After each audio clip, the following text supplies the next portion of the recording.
Hello guys, welcome to my channel. Myself Ashish from SMS Jaipur. और guys अब अपना है the next video and very important video, that is hyperthyroidism. Guys मैंने आपको पहले बताया था ये बहुत ज्यादा इंपॉर्टेंट क्वेश्चन है, हाइपरथायराइडिज्म और हाइपोथायराइडिज्म। थायराइड वैसे बहुत इंपॉर्टेंट है और उस पर केस स्टडी बनेगी ही बनेगी, मतलब हर एक साल छोड़ के एक बार केस स्टडी आती है, तो बहुत ध्यान से पढ़ेंगे। Synthesis, transport, metabolism, excretion, physiological function कर लिया, थायराइड फंक्शन टेस्ट पिछली वीडियो में बता दिया। अब अपन देखेंगे हाइपरथायराइडिज्म एंड हाइपोथायराइडिज्म। ठीक है। अच्छा यार, एक चीज पिछली बार मिस हो गई थी, सुनना। फिजियोलॉजिकल फंक्शन में मैंने आपको कुछ मेटाबॉलिक फंक्शन बताए थे, कुछ जनरल फंक्शन, फिर कुछ स्पेसिफिक फंक्शंस। जनरल फंक्शन में मैंने आपको एक बताया था ग्रोथ, और एक होता है बॉडी वेट। तो जो अपना जो थायराइड हार्मोन है, ठीक है ना, वो डिक्रीज करता है बॉडी वेट को, ठीक है ना, क्योंकि मेटाबॉलिज्म बहुत कर रहा है, बॉडी वेट को डिक्रीज करता है। ओके, तो ये मैं बताना चाह रहा था। अब अपन चालू करेंगे हाइपरथायराइडिज्म एंड हाइपोथायराइडिज्म। ठीक है, सबसे पहले चालू करेंगे हाइपरथायराइडिज्म से। देखो यार, इसको भी पढ़ने का सीक्वेंस रहेगा। सबसे पहले अपन देखेंगे कि कौन कौन सी इसमें डिसीजेज आती है। ठीक है, उन डिसीजेस के होने का रीजन क्या है, डिजीज होने के बाद सिम्टम्स क्या क्या है, उन सिम्टम्स का डायग्नोस्टिक टेस्ट क्या क्या है, और उन डायग्नोस्टिक टेस्ट का ट्रीटमेंट क्या क्या है। ठीक है, तो ये पूरा प्रोसेस अपना रहेगा, उन डायग्नोस्टिक टेस्ट का ट्रीटमेंट क्या क्या है। ओके, तो स्टार्ट करते हैं यार। अगर डिसीजेस के नाम ले तो याद रखना यार, सारे नाम ये ध्यान रखेंगे। देखो इसके अंदर कौन कौन सी डिसीजेस आती है। ठीक है, सबसे पहले टॉक्सिक गॉइटर, मैं भी आपको सबके बारे में थोड़ा थोड़ा बताऊंगा, और जो आपके सब कुछ काम का सब बता दूंगा। ठीक है, एक है थायरोटॉक्सिकोसिस। ठीक है, एक है ग्रेव्स डिसीज। सब हाइपरथायराइडिज्म, हाइपर मतलब थायरोक्सिन ज्यादा है, T3 T4 ज्यादा है। एक है थायराइड एडिनोमा। तो ये सारे हैं अपना हाइपरथायराइडिज्म की डिसीजेस। ठीक है ना। अगर मैं बात करूं टॉक्सिक गॉइटर, देखो ग्रेव डिसीज सबसे मोस्ट कॉमन होती है। ठीक है ना, most common cause of hyperthyroidism. ठीक है, ये आपको आगे बात समझना। टॉक्सिक गॉइटर, देखो टॉक्सिक गॉइटर में क्या होता है, देखो एक्चुअली एक बात आप हमेशा ध्यान रखेंगे, गॉइटर का मतलब होता है एनलार्जमेंट ऑफ ग्लैंड। क्या होता है? एनलार्जमेंट। अब यार ये एनलार्जमेंट ऑफ ग्लैंड हाइपोथायराइडिज्म में भी देखने को मिल सकते हैं, हाइपर में भी मिल सकती है एनलार्जमेंट ऑफ थायराइड ग्लैंड। अगर देखो हाइपो का केस है, T3 T4 कम है, तो नेगेटिव फीडबैक नहीं होगा, तो TSH क्या करेगा, बार बार थायराइड ग्लैंड को स्टिमुलेट कर देगा, तो एनलार्ज हो जाएगी। हाइपर T3 T4 ज्यादा क्यों है? क्योंकि ग्लैंड ऑलरेडी एनलार्ज्ड है। तो गॉइटर हाइपर और हाइपो दोनों में मिल सकती है। Toxic goitre is an example of hyperthyroidism. Actually इसमें टॉक्सिक गॉइटर का क्या नाम है, इस केस के अंदर क्या होता है कि ग्लैंड बहुत ज्यादा एनलार्ज हो जाती है और कुछ स्मॉल नोड्यूल्स बन जाते हैं। ठीक है, अलग अलग एक्स्ट्रा मासेस बन जाते हैं, राउंडेड मासेस जिसे अपन कहते हैं नोड्यूल्स। ठीक है ना, और वो बहुत ज्यादा हार्मोन सेक्रेशन करते हैं। ठीक है ना, एक्सेसिव हार्मोन सेक्रेशन। ठीक है, आगे ये बात समझ में। थायरोटॉक्सिकोसिस, ये क्या होता है, इसके अंदर भी क्या होता है कि थायराइड ग्लैंड की ओवर एक्टिविटी हो जाती है, ओवर एक्टिविटी।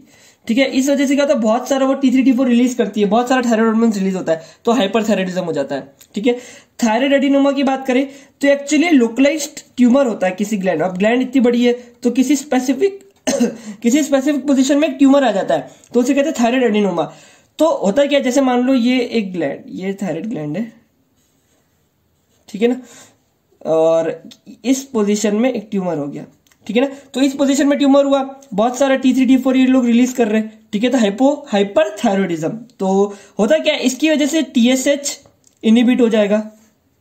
ठीक है, और ये जो TSH इनहिबिट हुआ, तो ये जो बाकी की जो ग्लैंड्स है, रिमाइंडर जो ग्लैंड है, वो T3 T4 रिलीज नहीं करती, तो इतना बड़ा कोई प्रॉब्लम नहीं आता। हाइपरथायराइडिज्म ही है क्योंकि ये बहुत ज्यादा है, बट मैं आपको ये बताना चाह रहा हूँ कि T3 T4 रिलीज नहीं हो रहा, TSH इनहिबिटेड रहता है। अच्छा, एक बच गया जो कि मैंने नहीं बताया, वो है ग्रेव्स डिसीज, क्योंकि ये बहुत इंपॉर्टेंट है और ये मोस्ट कॉमन कॉज है। तो जनरली अगर केस स्टडी हाइपरथायराइडिज्म पे आती है तो ग्रेव डिसीज पे ही आती है, और इसको पहचानेंगे कैसे, ये सब मैं आपको बता देता हूं। ग्रेव डिसीज को समझना, ठीक है। ओके, तो देखो इसके अंदर क्या हो रहा है, ग्रेव डिसीज के अंदर, इसके अंदर ये एक ऑटो इम्यून डिसीज है। क्या है? एक ऑटो इम्यून डिसीज है। ठीक है, सबसे पहले यार ग्रेव डिसीज के अलग अलग नेम क्या क्या है। इसको एक्सोप्थेल्मिक गॉइटर भी कहते हैं, थैलेमिक गॉइटर, या इसी का ही कॉज है थायरोटॉक्सिकोसिस, मतलब इसी के अंदर ही ओवर एक्टिविटी हो जाती है ग्लैंड की, तो थायरोटॉक्सिकोसिस भी कह लो, ठीक है।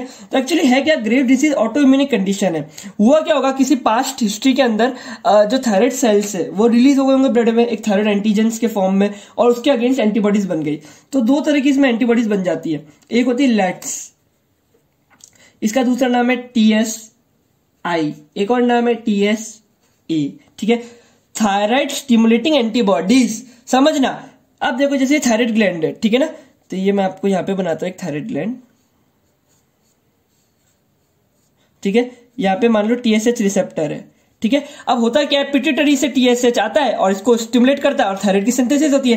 पर इस केस में क्या होता है, एक ऑटो इम्यून कंडीशन है जिसके अंदर कुछ एंटीबॉडीज बन गई है, वो एंटीबॉडीज इसको स्टिमुलेट करती है, ठीक है, और इसे कहेंगे थायराइड स्टिमुलेटिंग एंटीबॉडीज TSA, या कह लो थायराइड स्टिमुलेटिंग इम्यूनोग्लोबुलिन्स, ठीक है ना। तो ये इसको स्टिमुलेट करती है और इस वजह से क्या होता है, ज्यादा से ज्यादा T3, T4 बनता है।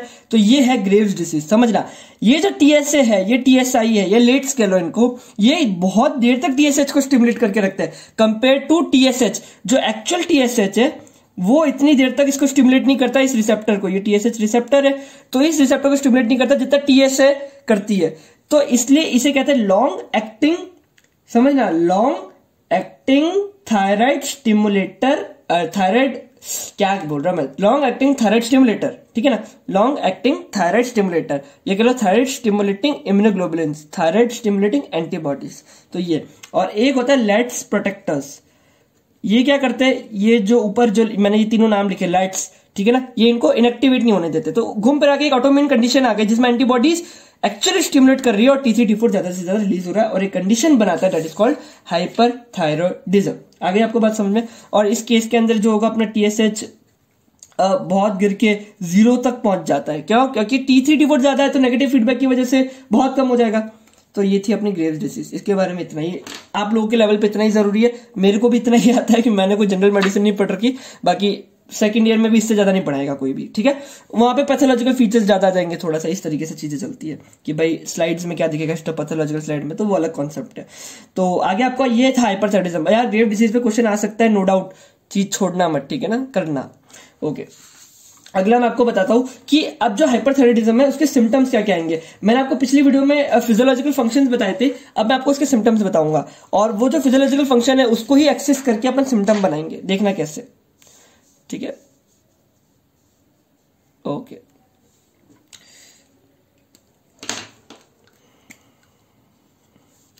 सिम्टम्स। सबसे पहले देखो मैं कुछ जनरल फीचर्स की बात करूंगा जो एक हाइपर के केस में देखने को मिलेगी। पहले मैं लिख देता हूं क्या क्या बताऊंगा,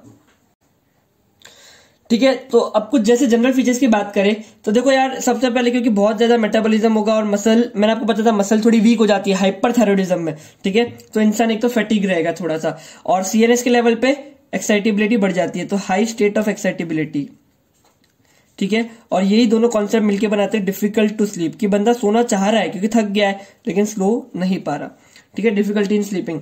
और मैंने आपको बताया इंक्रीज BMR बढ़ता था। एक्चुअली BMR अगर बढ़ेगा तो ज्यादा से ज्यादा ATP कंज्यूम होगा, हीट रिलीज होती है, ठीक है ना। तो BMR बढ़ा एंड वेट लॉस हुआ। मैंने अभी आपको बताया था कि ये वेट को कम करता है, तो थायरोक्सिन अगर बढ़ गया तो बहुत ज्यादा वेट लॉस होगा, ठीक है, और BMR बढ़ गया तो होता क्या है, जैसे कि अगर ऑलरेडी बॉडी में हीट बहुत जनरेट हो रही है, BMR बढ़ रहा है प्लस हीट भी जनरेट अब ज्यादा हो रही है, तो वो जो बाहर की हीट है उसको टॉलरेट नहीं कर सकता, इसको कहते हैं इनटॉलरेंस टू हीट, समझ गए। CVS कह लो, ये कार्डियक इफेक्ट्स कह लो, तो क्या क्या आएंगे, मैंने आपको पिछली बार बताया था यार, increase heart rate and cardiac output, ये सारे पिछली बार वाले ही है, अब मैं इनको हाइपर के केस के अकॉर्डिंग सोच रहा हूं। CNS में क्या होगा, एक्साइटेबिलिटी बढ़ जाएगी, ठीक है,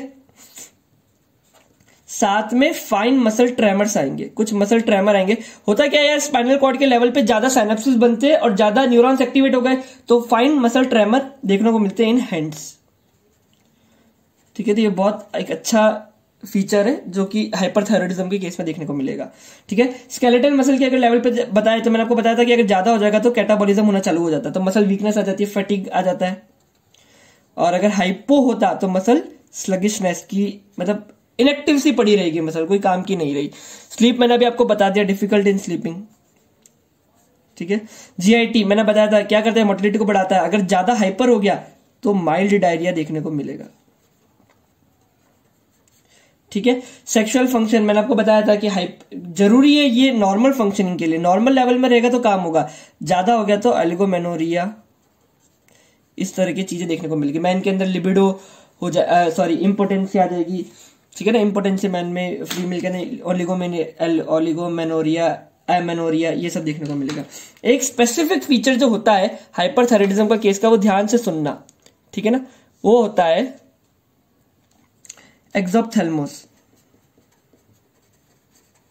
अच्छा, एक्सोप्थेल्मोस का क्या मतलब होता है यार, आंखें बाहर आ जाती है, ठीक है ना, protrusion of the eye ball कहते हैं इसे, ठीक है ना। बहुत मोटी मोटी आंखें, ऐसा लगेगा बहुत घूर घूर के देख रहा है, एक्चुअली घूर के नहीं देख रहा, उसकी आंखें बाहर आ गई है, प्रोट्रूजन ऑफ आई बॉल कहते हैं इसे। अब ऐसा हुआ क्यों, देखो यार ये भी एक ऑटोइम्यून ही कंडीशन है। इसके अंदर क्या हुआ, जो पीछे का जो रेट्रो ऑर्बिटल टिश्यू है, ठीक है ना, रेट्रो ऑर्बिटल टिश्यू कह लो, ये जो एक्स्ट्रा ऑक्यूलर मसल्स है जो आई के पीछे है ना, उसके अंदर डीजेनरेटिव चेंजेस होगा, इडीमेटस स्वेलिंग हो गई, तो स्वेलिंग की वजह से और डीजेनरेटिव चेंजेस की वजह से वो बाहर आ गई, तो उसे कहते हैं एक्सोप्थेल्मोस, ठीक है। और ये जो अगर बाहर आ गई तो अब ये जो एपिथेलियल सरफेस है, ठीक है ना, इसका वो ड्राई रहेगा, इरिटेशन होती रहेगी, तो अल्सर होने के भी चांसेस होते हैं, अल्सरेशन ऑफ कॉर्निया। तो आगे बात समझ में, तो ये मैं आपको समझाना चाह रहा था।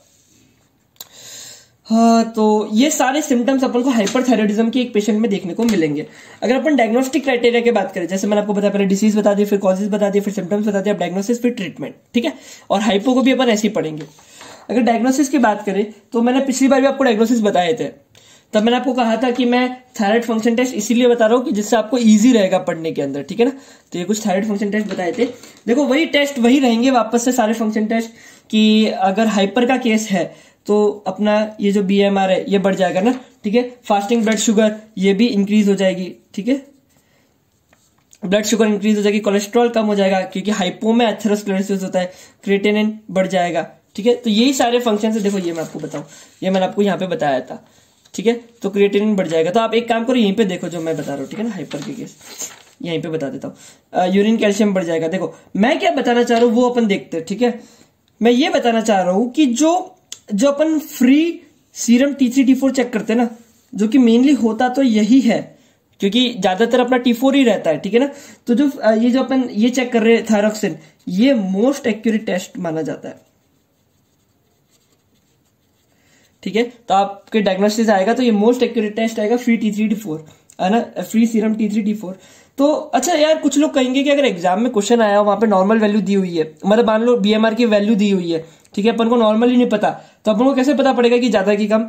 तो जनरली देखो यार, अगर आप लोग बोलोगे कि आपके वहां पे ऐसे क्वेश्चन, जैसे हमारे तो मैंने कभी देखा नहीं कि वहां पे ऐसे वैल्यू दी होती है, ठीक है, रेफरेंस लेवल भी दिया होता है एक्स्ट्रा में, बट आप लोग कहोगे तो या तो फिर आप लोग खुद नॉर्मल डेटा याद करके जाना, तो उससे आपको वहां पता पड़ जाएगा कि कोलेस्ट्रॉल कम है कि ज्यादा, क्रिएटिनिन कम है कि ज्यादा है, ठीक है ना। BMR जनरली बताया जाता है कि BMR का आपको मालूम होना चाहिए, जैसे हाइपरथायराइडिज्म है तो +32 +60 बढ़ सकता है, ठीक है, +32 +60, +30 से लेकर +60 तक BMR चले जाता है हाइपरथायराइडिज्म के केस में। बाकी सब बढ़ता है, सीरम TSH, तो ये सारे वही डायग्नोस्टिक टेस्ट रहते हैं। और अगर आपको कुछ लगता है कि ग्रेव डिसीज होने के चांस है तो आप एडिशनल एक टेस्ट कराते हो, वो है TSI की मेजरमेंट, ठीक है ना, कंसंट्रेशन कितना है TSI मैंने आपको बताया एंटीबॉडीज है, थायराइड स्टिमुलेटिंग इम्यूनोग्लोबुलिन्स, ठीक है ना। तो थायरोटॉक्सिकोसिस में हाई रहेगी, जो मैंने आपको बताया ग्रेव डिसीज, थायरोटॉक्सिकोसिस, एक्सोप्थेल्मिक गोइटर। अच्छा, एक्सोप्थेल्मिक गोइटर क्यों कहते हैं, इसको समझ में आया, गोइटर मतलब एनलार्जमेंट, और एक्सोप्थेल्मिक मतलब एक्सोप्थेल्मस हो रहा है, और एक होता है टॉक्सिक गोइटर, उसमें नोड्यूल्स बन जाते हैं, तो दोनों बातों में फर्क है। तो TSI का कंसंट्रेशन भी अपन टेस्ट करा सकते हैं। अगर अपन आगे की बात करें तो ये तो सारे डायग्नोस्टिक टेस्ट है ना, ये मैंने आपको बताया था, इसलिए मैं आपको ये बार बार एक ही चीज नहीं बता रहा। अब अपन आगे की बात करें तो एक बच गया ट्रीटमेंट क्या है, और अगर आपको पता हो मैंने ट्रीटमेंट भी बताया था, पर मैं फिर से आप लोग को यहाँ पे रिवीजन करा दूंगा। तो जनरली यार देखो, अगर हाइपर का केस है तो सीधा सा बेसिक सा एक इंसान सोचता है कि अपन को सर्जरी करके थायराइड ग्लैंड निकाल लेनी है। तो एक टेस्ट तो यही होता है कि सर्जरी करना, surgical removal of the gland, ठीक है ना। इसके लिए कुछ तैयारी होती है, हमेशा एग्जाम में पूछेंगे, कभी भी कोई भी वाइवा ले लेना, ये पूछेंगे प्रोपाइल थायोयूरासिल। सबसे पहले प्रोपाइल थायोयूरासिल देते हैं, उसके बाद हाई कंसेंट्रेशन देते हैं आयोडाइड्स की, और उसके बाद अपन करते हैं एक्चुअली सर्जरी, ठीक है ना। तो मतलब मैंने आपको बताया था प्रोपल सर्विसेज क्यों देते हैं, जिससे BMR नॉर्मल की तरफ आ जाए, ठीक है। हाई कंसेंट्रेशन ऑफ आयोडाइड से क्या होगा, ब्लड सप्लाई कम हो जाएगी, ठीक है, और फिर अपन सर्जरी इजीली कर पाएंगे। तो ये एक तो ये ट्रीटमेंट की सर्जरी कर लो। दूसरा होता है अपन कुछ रेडियो एक्टिव आयोडीन देते हैं। तो वो रेडियो एक्टिव आयोडीन क्या करती है, वो अब क्योंकि यार हाइपर है तो आयोडीन का अपटेक भी ज्यादा होगा, ठीक है। तो वो रेडियो एक्टिव आयोडीन क्या करेगी, वो रेडियो एक्टिव आयोडीन बहुत सारा आयोडीन एब्जॉर्ब कर लेगी, और वो जो अपनी वाली रेडियो एक्टिव आयोडीन है जो कि अपन ट्रीटमेंट के पर्पज के लिए दे रहे, वो radio active iodine actually destroy करेगी अंदर जाके सेल्स को। तो जनरली ये तक देखने को मिलता है कि रेडियो एक्टिव आयोडीन देने के बाद हाइपो हो जाता है पेशेंट, तो ये अलग प्रॉब्लम है, वो छोड़ा तो डिस्ट्रॉय करेगी सेल्स को। तो अपन ये भी एक ट्रीटमेंट का मेजर रखते हैं। सो गाइस इस वीडियो में हाइपर में इतना ही था यार गाइस आप लोगों की एक बात बताओ यार, आप लोग मुझे इंस्टाग्राम पे फॉलो क्यों नहीं करते। इंस्टाग्राम पे भी मैं बहुत लोगों से बात करता हूँ और अच्छी अच्छी फोटोज डालता हूँ यार, वहां क्या थोड़े से लाइक आ जाएंगे अभी, और वहां पे कुछ अनोखी चीजें आने वाली है। तो मैं चाहता हूँ वहां पे एक बेस बने, क्योंकि कुछ चीजें ऐसी है जो यूट्यूब पे नहीं डाल सकता, मैं इंस्टा पे डाल सकता हूँ, क्योंकि फिर वो यूट्यूब का सर्च इंजन खराब हो जाएगा। तो अगर आप लोग यार, आपको बता दो, आप लोग मुझे इंस्टा पे फॉलो कर सकते हो, अग्रवाल AGRWAL 6439। तो यार ये मेरी इंस्टा आईडी है, तो आप लोग यहाँ पे जाके मुझे फॉलो कर सकते हैं। और मतलब आपको मालूम है मुझे सबसे बात करना भी बहुत अच्छा लगता है, ऐसा भी नहीं कि कोई एरोगेंटली मैं बात करता हूँ। तो अच्छा यार फॉलो करो, मिलेंगे सब एक दूसरे से, बहुत सारी चीजें वहां आने वाली, इसलिए मैं अभी से बता रहा हूँ, मेरे कुछ प्लान्स हैं वहां पे अलग करने के। सो गाइस इस वीडियो में हाइपर पे ही रुकेंगे अपन, फिर हाइपो पे अपन अगली वीडियो में देखेंगे कि हाइपो में क्या क्या है, सब इसका उल्टा ही होगा, डिसीज के नाम बदलेंगे। तो मिलते हैं अगली वीडियो में, तब तक के लिए बाय बाय, जय हिंद जय भारत।